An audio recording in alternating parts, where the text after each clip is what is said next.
sahabat YouTuber di seluruh dunia. Kembali lagi di channel Citra Ayu Sipayung yang terinspiratif. Dan kali ini saya akan berbagi tentang bagaimana memahami Alkitab secara sederhana bagi kaum milenial saat ini dalam konten yang berjudul Moka, Motivasi Alkitab Kita. Saya akan berusaha berbagi bagi kaum muda Kristen agar kita dapat memahami secara sederhana apa kata Alkitab dalam hidup kita. Bagi teman-teman yang belum subscribe channel ini, silahkan di subscribe dan like serta komen supaya channel Citra Ayu Sipayung benar-benar semakin maju dan dapat memberkati kita semua.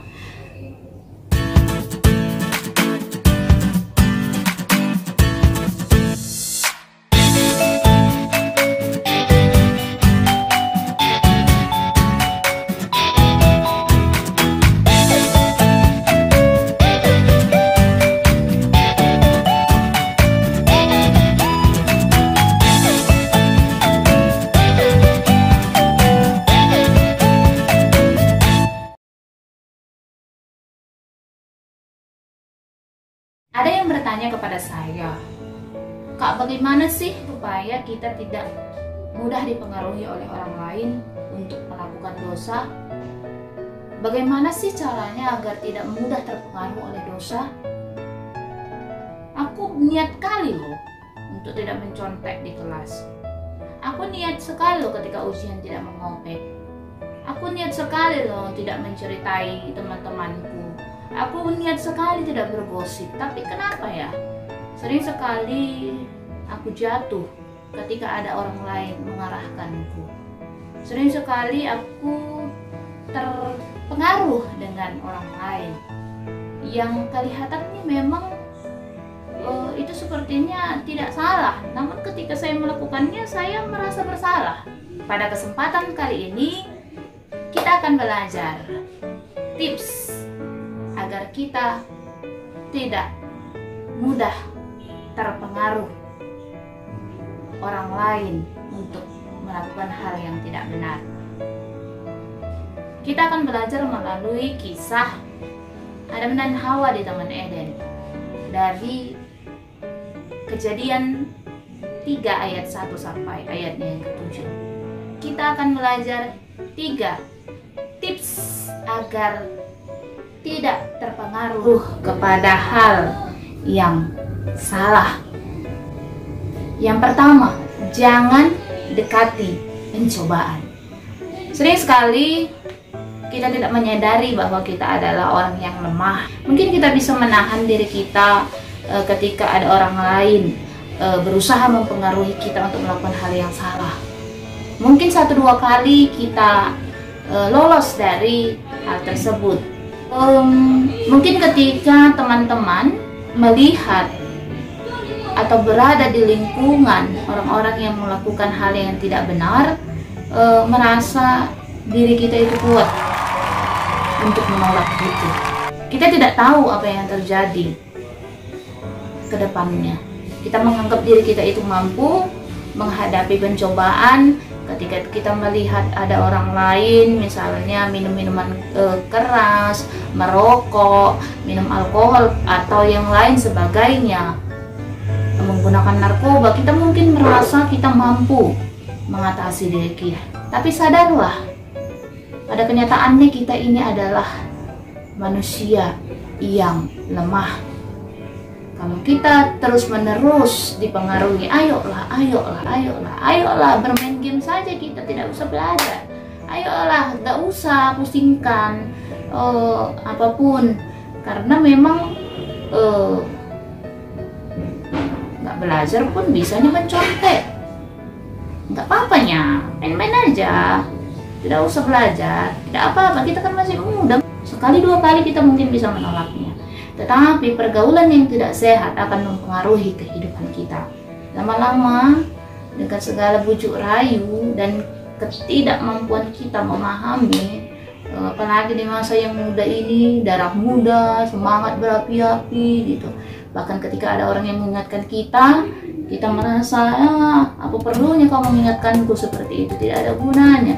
Ujung-ujungnya kita jatuh ke dalam hal-hal yang tidak benar, dan pada akhirnya kita terpengaruh, dan akhirnya kita menyesali apa yang kita perbuat, karena mungkin saja kita tidak hanya mempermalukan diri kita, tetapi juga mempermalukan orang tua kita dan keluarga kita, bahkan masyarakat tempat kita tinggal. Kita tidak tahu apa yang terjadi pada Hawa pada saat itu ketika dia sendirian di taman itu.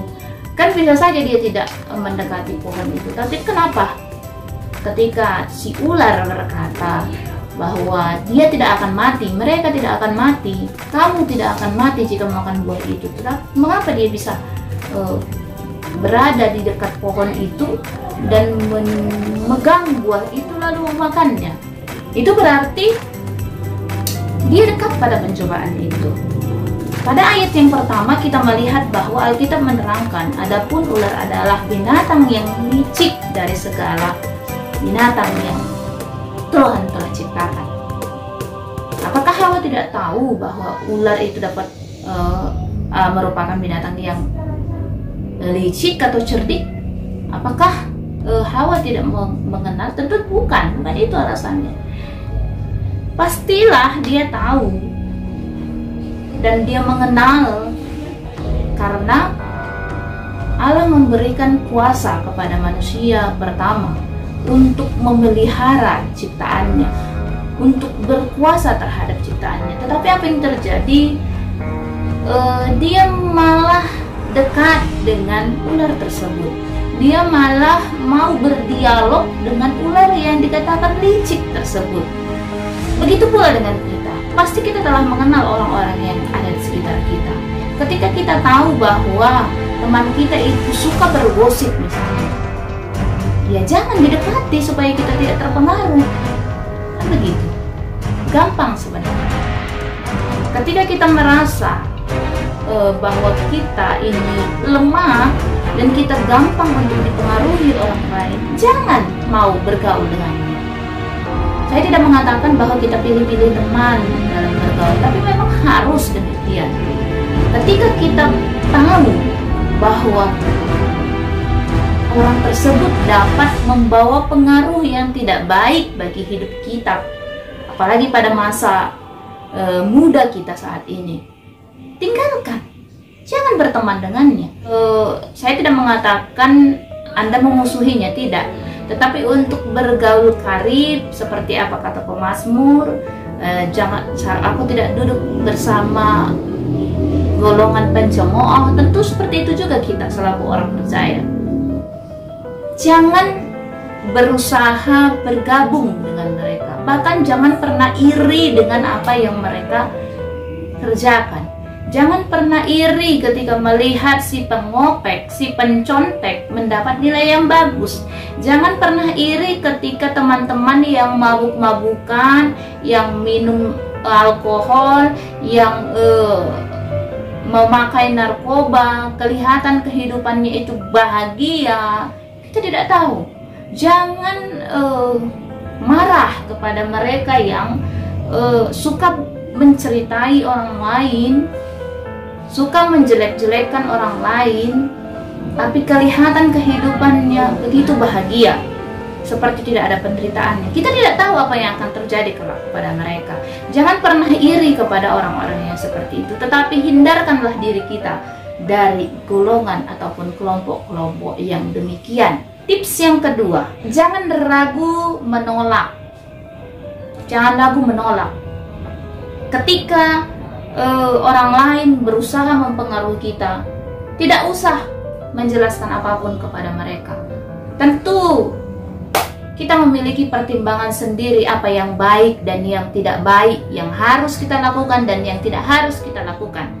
Tentu kita memiliki logika atau nalar tersendiri untuk memilah apa yang baik dan yang tidak baik bagi kita sendiri.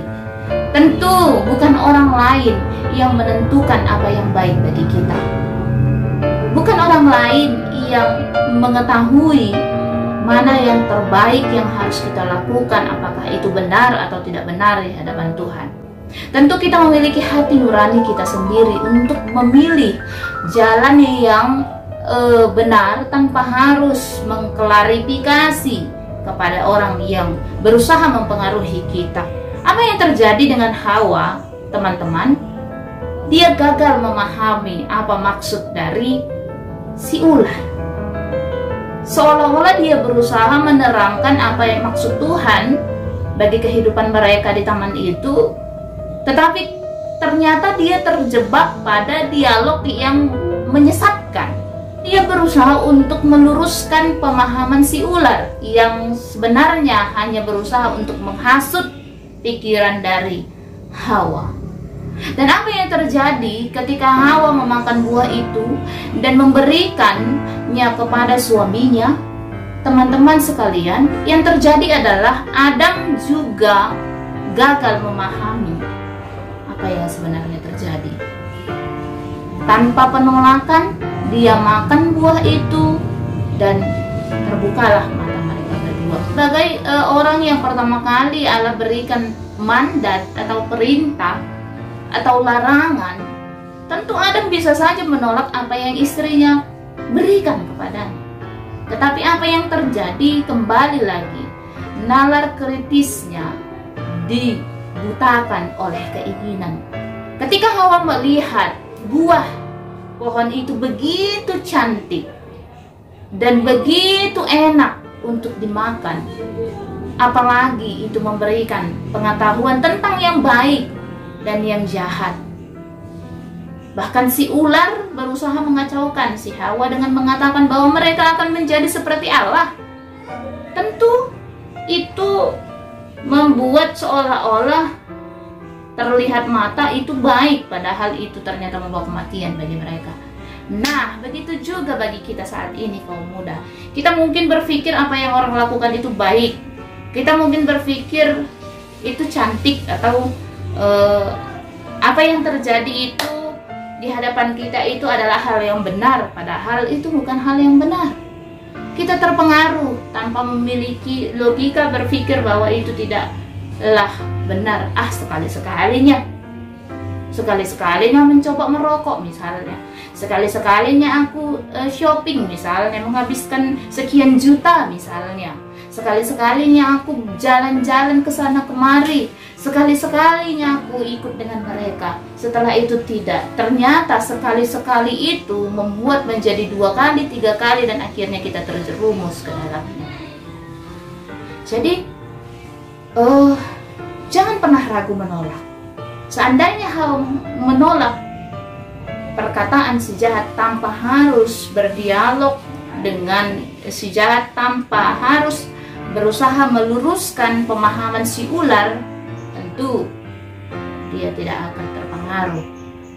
Kadang-kadang jiwa muda kita mempengaruhi kita untuk harus menerangkan ini yang benar menurut kita, ini yang salah. Tetapi akhirnya kita jatuh ke dalam dosa dan akhirnya kita terpengaruh dengan hal-hal yang tidak baik tersebut. Dan akhirnya kita akan menangis, menyesali semuanya, dan semuanya sudah terlambat. Yang ketiga, tips yang ketiga, ya tinggalkan saja. Kalau ada istilah diam itu emas, memang tepat.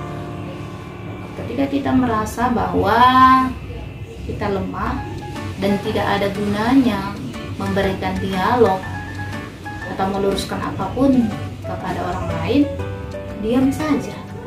Ketika kita diam saja dan masih ada orang yang mau saja mengajak kita ke hal yang tidak benar, ya tinggalkan saja, jangan ada di sana. Seperti poin yang pertama saya katakan, ketika saudara merasa tidak kuat untuk menghadapi mereka, jangan jatuhkan dirimu kepada hal yang lebih salah lagi dengan membenarkan apa yang orang lain lakukan, padahal itu tidak benar.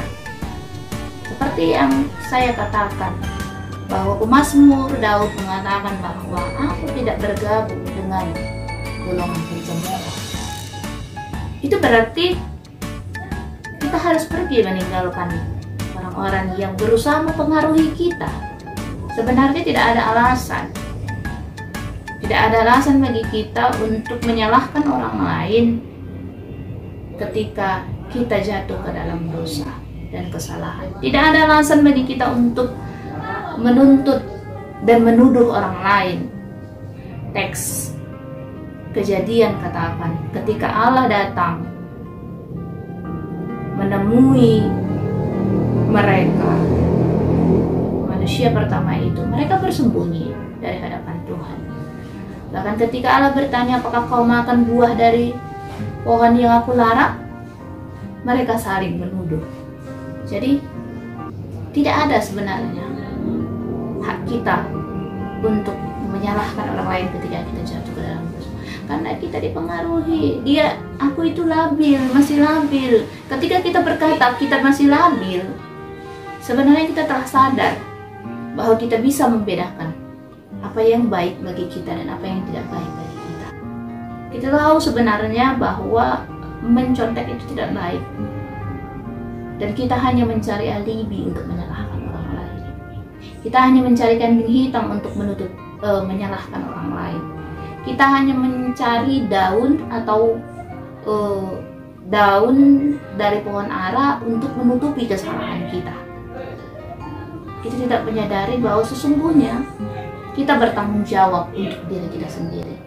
Jadi teman-teman, 3 tips itu semoga dapat membantu kita memahami Alkitab secara sederhana. Dan bagi teman-teman yang merasa terberkati dengan adanya video ini, boleh di like, komen, dan share video ini supaya semakin banyak teman-teman kita di masa yang sulit ini, kaum milenial tetap boleh berada dalam jalan Tuhan dan hidup dalam kebenaran firman Tuhan, memahami Alkitab secara sederhana melalui konten Moka Motivasi Kitab kita. Shalom, Tuhan Yesus memberkati.